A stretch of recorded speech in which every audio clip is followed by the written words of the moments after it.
Yes. ఇప్పుడు మన మన మన ఈ మ్యాచ్లో చూసుకున్నట్లయితే కేఎల్ రాహుల్ అనమాట కప్ లిఫ్ట్ చేశాడు. 2 మ్యాచ్లు మనం గెలిచాం కాబట్టి, వాళ్ళు ఒక మ్యాచ్ గెలిచారు కాబట్టి కప్ లిఫ్ట్ చేశాడు అనమాట.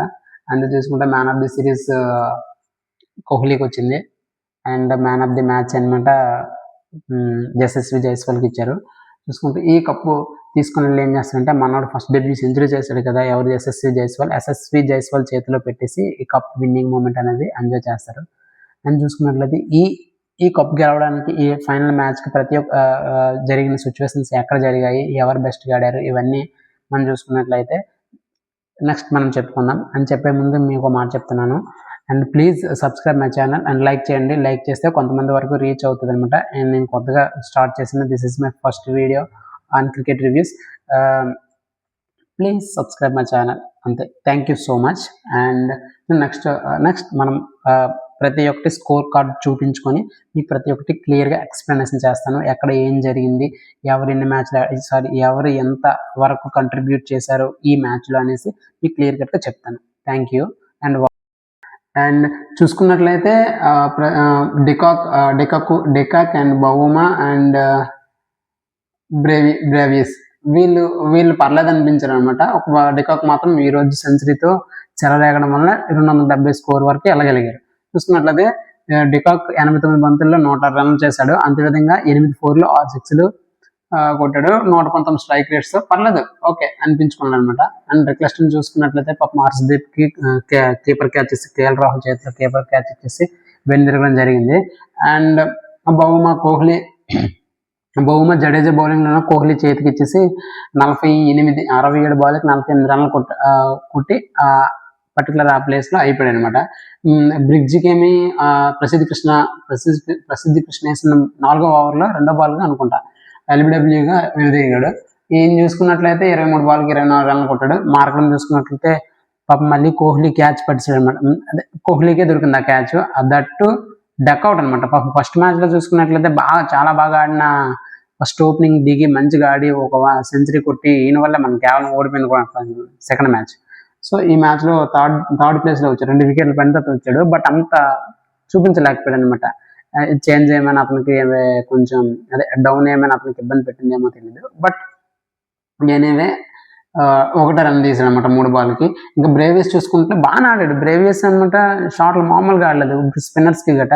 బట్ ఏంటంటే ఇక్కడ కుల్దీప్ బౌలింగ్లోన రోహిత్ శర్మ భలే పడ్డాడు. చాలా హై క్యాచ్ అనమాట, అది చాలా బాగా పడ్డాడు. ఎవరంటే రోహిత్ శర్మకి ఫిట్నెస్ లేదన్నది, అమ్మ పులి అసలు గ్రౌండ్లో అలాగా అసలు మామూలుగా ఉండదు. అసలు కెప్టెన్ కూడా సూచనలు భలే ఇస్తాడు. అంటే ఎలాంటి పర్సన్స్ కావాలబ్బా. ఎందుకు వీళ్ళతో గంభీర్ ఎందుకు పెట్టుకుంటున్నాడు అనేది మనకు తెలీదు. బట్ గంభీర్ సార్ కూడా కొంచెం ఆలోచించాలి. సీనియర్స్ మళ్ళీ అవకాశం రాదు, ఏజ్ అయిపోతే మళ్ళీ వస్తారా? రారు కదా. ఇంకా వాళ్ళ మహా అయితే ఇప్పుడు నాకు తెలిసి 36 37 అయిపోయి మహా అయితే ఇంకా నాకు తెలిసి వరల్డ్ కప్ దగ్గర ఛాన్స్ ఇవ్వండి. ఆ తర్వాత మీరు అలాగే యంగ్స్టర్స్కి ఇస్తారు కదా, ఏదో పెద్ద చెప్తున్నారు కదా ప్రతిసారి యంగ్స్టర్స్ మేము చేస్తామనేసి. రోకో లేకపోతే ఇండియా టీమే లేదు ప్రజెంట్ చూసుకున్నట్లయితే. ఈ 3 మ్యాచ్లో వాళ్ళ పెర్ఫార్మెన్స్ బట్టి చూస్తేనే మనకు అర్థమైపోతుంది. దట్ మీరు ఎందుకు ఇలా ఆలోచిస్తున్నారో. ఎంత యంగ్స్టర్స్ అయినా సరే రుతురాజ్ గైక్వాడ్కి ఎన్ని ఛాన్సులు రావాలండి మీరు ఇచ్చారు. ఈ సిరీస్, అది కూడా కేఎల్ రాహుల్ ఖచ్చితంగా నేను ఈ సిరీస్ మొత్తం అతను ఆడిస్తానని ప్రామిస్ చెప్పి మరీ చేశాడు. కొంచెం ఆలోచించండి గంభీర్ సార్. వాళ్ళు ఉండాలి, వాళ్ళు ఉంటే కదా మన ఇండియాకి మంచి పేరు, వాళ్ళు ఉంటే కదా ఎక్కడికైనా సరే. ఇప్పుడు వాళ్ళంటే ఒక అంతే, వాళ్ళ లెక్క కథ వేరు అసలు. చూసుకున్నట్లయితే నెక్స్ట్ వచ్చేది ఎన్సన్ వచ్చారు. ఎన్సన్ ఏమి జడేజా క్యాచ్ తీసుకున్న కుల్దీప్ బౌలింగ్ వేసి జడేజా తీసుకున్న క్యాచ్. ఎన్సన్ కూడా 15 బంతుల్లో 17 రన్లు కొట్టాడు. ఈయన కూడా కొంచెం డేంజరస్ బ్యాట్స్మెన్. బట్ ఏమంటే ఈ రోజు ఇది అవ్వలేదు అనమాట. చూసినట్లయితే బాష్ వీడికి దండం పడ్డాలరా బాబు. బౌలింగ్ బ్యాటింగ్ బాష్ ఈ మ్యాచ్లోనే ఆడలేదేమనుకుంటా, కానీ చేజింగ్ వస్తే రాడ్ కొట్టినట్టు కొడతాడు. అసలు ఈ సౌత్ ఆఫ్రికా ఎక్కడ ఏర్కొని వస్తారో తెలియదు, కానీ సూపర్ అసలు. బ్యాట్స్మెన్స్ బౌలర్స్ కానీ వాళ్ళ కమిట్మెంట్ కానీ ఎవ్రీథింగ్ చాలా బాగుంటుంది అనమాట ప్రతి ఒక్కటి. సో చాలా బాగా నచ్చుతారు. అని చూసుకున్నట్లయితే మహారాజ్ నెక్స్ట్ అంతే కదా బాస్ తర్వాత కేశవ్ మహారాజు అవుట్ ఏం అవ్వడు. సో ఒక 29 బాల్లోన 20 రన్లు కొడతాడు. ఇంగిడి మాత్రం అయిపోతాడు. ఎవరు మన కుల్దీప్ బౌలింగ్లో ఎల్బిడబ్ల్యూ అవుతాడు. అదే లాస్ట్ ఓవర్ వేసిన ప్రసిద్ధి కృష్ణ బౌలింగ్లో బార్ట్మన్ క్లీన్ బౌల్డ్ అయిపోతాడు. బౌల్డ్ అయిపోయిన తర్వాత లాస్ట్కి వీళ్ళంత స్కోరు 47 ఓవర్లలో 12 ఎక్స్ట్రాలు ఇచ్చేసి 270 రన్లు కొట్టగలుగుతారు. ఇదంతా జరిగిన ముందు మీకు ఇంకో స్టోరీ చెప్పాలి. ఇప్పుడు టాస్ అయిందనమాట. 20 మ్యాచ్లు అంటే 20 కన్సిక్యూటివ్ ఓడీస్ అంటే వరుసగా 20 అప్పుడప్పుడైనా ఓకే, కానీ 20 వన్డేల తర్వాత ఈరోజు విశాఖపట్నంలో టీమిండియా టాస్ నెగ్గారు.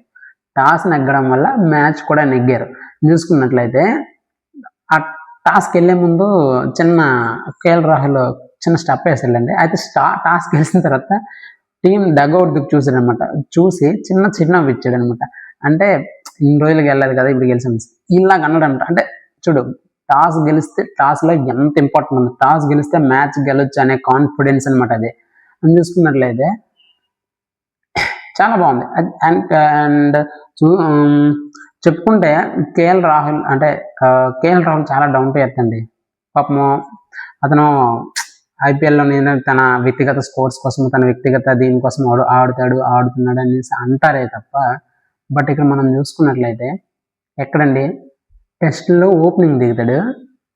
టీ20లో పక్కన పెట్టండి, టీ20లో అతనికి తీయట్లేదు పక్కన పెట్టండి. టీ20లో కూడా మంచి బ్యాట్స్మెనే, బట్ ఏమంటే ఇంకా తనకంటే మంచి బ్యాట్స్మెన్స్ ఉన్నారనే అపోహతో వేరే వాళ్ళని సెలెక్ట్ చేస్తున్నారు. అదే టీం అయితే బాగానే ఉంటుంది సెలెక్టింగ్, ఆ పక్కన పెడితే టెస్ట్లో ఓపెనింగ్ వస్తాడు రెడ్ బాల్తో. అదే వైట్ బాల్తో ఎక్కడ ఆడాలనుకుంటే ఎక్కడ చూడు, ఒక్కొక్కసారి 4th ప్లేస్లో వస్తాడు, ఒక్కొక్కసారి 5th ప్లేస్లో వస్తాడు, ఒక్కొక్కసారి 6th ప్లేస్లో కూడా వచ్చిన రోజులు కూడా ఉన్నాయి. అండ్ కెప్టెన్కి ఏదైనా గాయం అయితే కేఎల్ రాహుల్, అండ్ కీపర్కి ఏదైనా గాయం అయితే కేఎల్ రాహుల్. అసలు ఆ డైమండ్ అండి బాబు, అది అర్థం చేసుకోవట్లేదు వీళ్ళంతే. కానీ నాకు తెలిసి ఈ ఓడిఐ ఫార్మాట్ గిల్ వచ్చినా సరే కెప్టెన్సీ మాత్రము ఓడిఐకి మన కేఎల్ రాహుల్కి ఇచ్చి, టెస్ట్లో గిల్కి ఇచ్చి, అలాగే టీ20లో సూర్యకుమార్ యాదవ్ని కంటిన్యూ చేస్తే బెస్ట్ అని నా ఒపీనియన్ అనమాట. మీ ఒపీనియన్ ఏంటనేది మీరు కామెంట్ చేయండి, ఓకేనా. నేను చూసుకున్నట్లయితే మన ఇండియా స్కోర్ కూడా చూసి ఆ స్కోర్ బట్టి అండ్ ఏం జరిగింది అంటే ఎలా గెలిచారు, మన ఇండియా వాళ్ళ మ్యాచ్ ఎలా గెలిచారు అని మనం చర్చించుకున్నాం. అంతకుముందు నేను ఇంకో పాయింట్ చెప్తాను. అండ్ ఎక్స్పెషల్లీ చెప్పాల్సింది క్వింటన్ డికాక్ 106 రన్లు చేశాడు కదా. ఈ మ్యాచ్లో లాస్ట్ 2 మ్యాచెస్ ఫెయిల్ అయిపోయాడు. బాగా డిసప్పాయింట్ అవ్వకుండా లాస్ట్ మ్యాచ్లో మాత్రం కొట్టాడు. ప్రతి బౌలర్ని కొట్టాడు, ప్రతి ఫాస్ట్ బౌలర్ని కొట్టాడు, స్పిన్నర్స్ని కొట్టాడు. కానీ జడేజాని చూసుకుంటే ప్రసిద్ధి కృష్ణ బౌలింగ్లో 4వ ఓవర్ అనుకుంటా, 5వ ఓవర్ తెలీదు. ప్రసిద్ధి కృష్ణ బౌలింగ్లో క్వింటన్ డికాక్ క్లీన్ బౌల్ చేశాడనమాట ప్రసిద్ధి కృష్ణ. అండ్ ప్రసిద్ధి కృష్ణ గురించి ఈరోజు 4 వికెట్లు తీశాడు. అండ్ ప్రసిద్ధి కృష్ణ గురించి కూడా మనం చెప్పుకోవాలి. సో అంటే నేను మన స్కోర్ బోర్డ్ అంటే బౌలర్ స్కోర్ బోర్డ్ వేసేసి మీకు ఎక్స్ప్లెయిన్ చేస్తాను, అప్పుడు మీకు క్లియర్ కట్గా అర్థమవుతుంది అనమాట, ఓకేనా. ఇప్పుడు క్లియర్ కట్గా చూసుకున్నట్లయితే 270 రన్లు నేను చేశాను కదా. మన టార్గెట్ ఎంత ఇచ్చారు, 271 మన టార్గెట్ ఇచ్చారు. చూసుకున్నట్లయితే వీళ్ళ అంటే ఈరోజు కొంచెం ఎక్స్పెన్సివ్గా అనిపించింది ఎవరో అగైన్ మళ్ళీ ప్రసిద్ధి కృష్ణనే. బట్ బౌలింగ్ మాత్రం చాలా బాగా వేసి 4 వికెట్లు తీసుకున్నాడు. అండ్ చూసుకున్నట్లు కుల్దీప్ యాదవ్ 41 రన్లు ఇచ్చి 4 వికెట్లు తీసుకున్నాడు. హర్షదీప్ కూడా అంతే, ఇంకా హర్షదీప్ 36 రన్లు ఇచ్చి 1 వికెట్ తీసుకున్నాడు. జడేజా 50 రన్లు ఇచ్చి 1 వికెట్ తీసుకున్నాడు. అండ్ అంతగా హర్షిత్ రాణాకి వికెట్లు ఏం పడలేదు. అండ్ చూసుకున్నట్లయితే ఇప్పుడు ఇండియా కొద్దాం. ఇండియా ఓపెనింగ్ ఎవరు 3 మ్యాచ్లు ఎవరు వచ్చారు, 2 మ్యాచ్ల ముందు ఎవరు వచ్చారు, వాళ్ళే వచ్చారు. ఎవరు, రోహిత్ శర్మ అండ్ యశస్వి జైస్వాల్.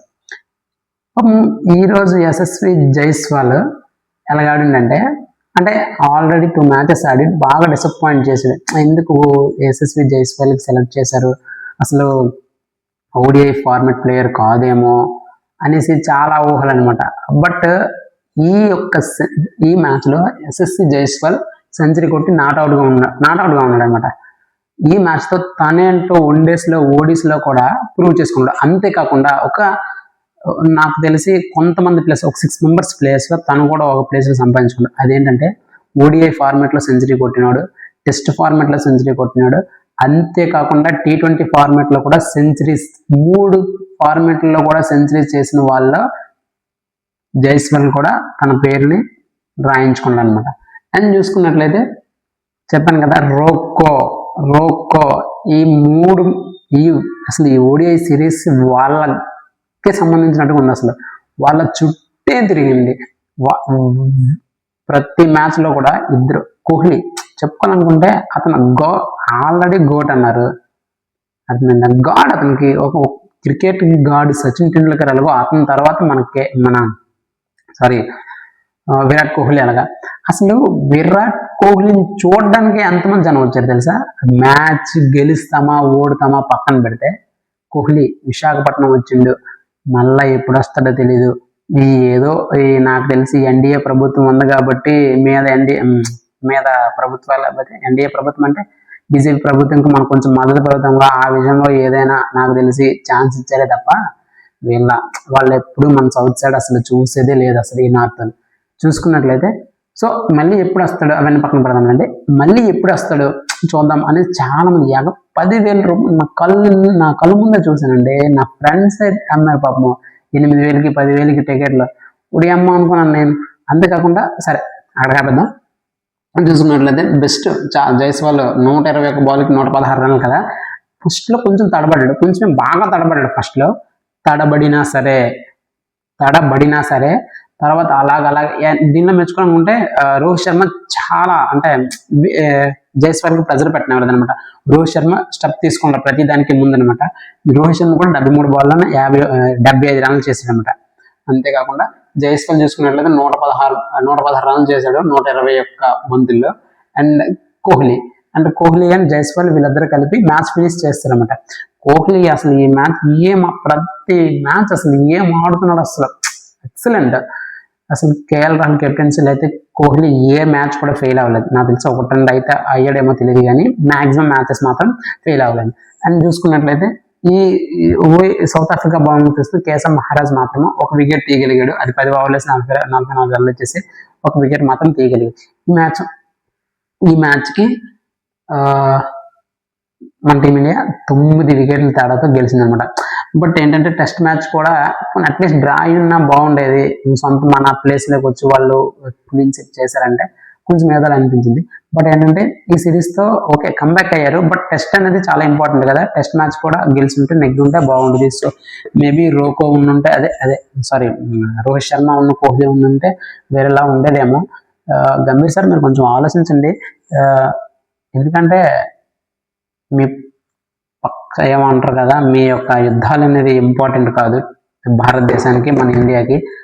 టీం గెలవాలి, మనం వన్ ఆఫ్ ద బెస్ట్ అవ్వాలి ఈ వరల్డ్లో ఈ టీమ్స్ క్రికెట్ పరంగా అనేది కొంచెం ఆలోచించండి తప్ప మీ ఏమంటారు దాన్ని, మీ కక్షలు అంటారు కదా, దాన్ని ఏమంటారు నాకు ఐడియా రావట్లేదు. అలాంటి మీరు పెట్టుకోకుండా టీం ముందుకు వెళ్ళడానికి ప్రయత్నించండి సార్. అండ్ ఓకే చూసుకున్నట్లయితే